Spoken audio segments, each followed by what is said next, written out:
કઈ છે ચાર છોકરીઓ જે વફાદાર હોય છે? તો ચાલો જાણીએ.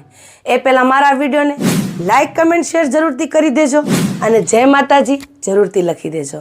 અને આ રાશિનો વિડીયો તમારા ફ્રેન્ડ ફેમિલી સાથે શેર જરૂરથી કરજો. આ ચાર છોકરીઓ સૌથી વધુ વફાદાર હોય છે. આ ચાર રાશિની છોકરીઓ તમારો સાથ ક્યારેય નથી છોડતી અને તમારી સાથે ખંભોથી ખંભો મેળવીને ચાલે છે અને બીજાને જોઈને જેલિસ નથી થતી અને ના કોઈને નીચે દેખાડવાની કોશિશ કરે છે અને ના કોઈ દી કોઈનું અપમાન કરે છે.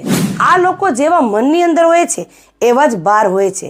આ લોકોને પોતાનું આત્મસન્માન બહુ જ વાલું હોય છે અને આ રાશિની છોકરીઓ કોઈ પણ જગ્યા કોઈ પણ કન્ડિશનમાં એડજસ્ટ થઈ શકે છે. આ લોકો સંબંધ નિભાવવામાં ખૂબ જ માહિર હોય છે અને તેનું ખૂબ જ ધ્યાન રાખે છે. આ ચાર રાશિ છે: કર્ક રાશિ, તુલા રાશિ, મકર રાશિ અને લાસ્ટમાં આવે છે મીન રાશિ. આ ચાર રાશિઓમાંથી તમારી કોઈ પણ રાશિ હોય તો કમેન્ટમાં જરૂરથી જણાવજો. જય માતાજી.